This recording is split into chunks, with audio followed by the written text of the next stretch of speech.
Hello guys. Magandang araw po sa atin lahat. So, paano nga ba magpaparehistro ng ating sasakyan? So, yan po yung ating tatalakayin ngayon, kung paano po natin ipaparehistro ang ating sasakyan. So, una po natin gawin guys, dala po natin yung ating sasakyan sa emission test. And make it sure na dala-dala po natin ang kanyang ORCR. So ito man ay original ORCR o Xerox na ORCR. So makipila po tayo doon, emission test po natin. Yun po yung tinatawag na emission test.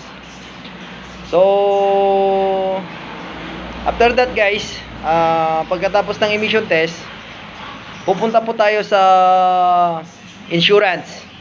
So yan, punta po tayo ng insurance, dala po natin yung emission test result ng ating sasakyan.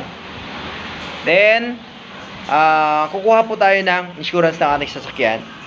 So depende po yan kung ano po yung kukunin yung insurance ng inyong mga sasakyan. So dalawa po kasi guys yung insurance ng ating sasakyan. So yung tinatawag na TPL. So yun yung kadalasang kinukuha dun sa mga motorcycle insurance, yung tinatawag na TPL. So ano nga ba yung TPL? Yun po yung tinatawag na third party liability.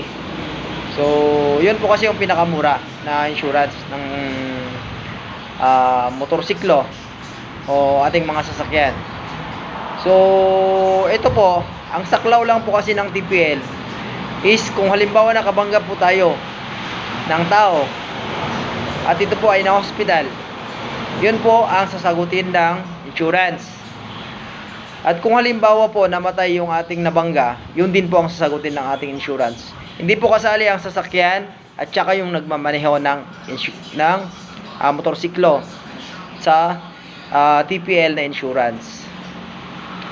So wag naman po sana, guys, wag naman po sana mamatay. So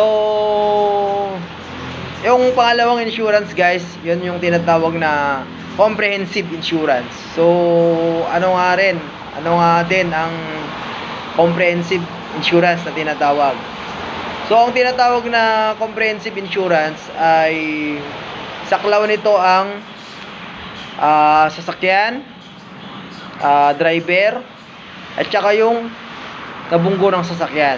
So halimbawa guys, nakabunggo tayo, babayaran po yan ng insurance, comprehensive insurance. Halimbawa nawala yung ating sasakyan, nasunog yung ating sasakyan, babayaran din po yun ng comprehensive insurance. Halimbawa naman po, nadisgrasya tayo, tayo po ay hindi pinalad at namatay, saklaw din po yan ng comprehensive insurance.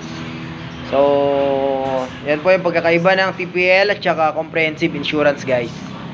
So pagkatapos nating makuha yung ating emission test, insurance, pupunta naman po tayo ngayon sa LTO. Yan. Pagpunta po natin ng LTO, pipila po tayo doon. I-ask po natin doon yung guard o kung sino man po doon ng LTO personnel kung saan po yung pila ng pagpaparehistrohan ng ating sasakyan.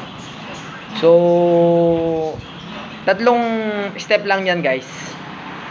Una, kuha po tayo ng emission result, then insurance, tsaka po tayo pumila dun sa LTO para po dun sa rehistro ng ating sasakyan.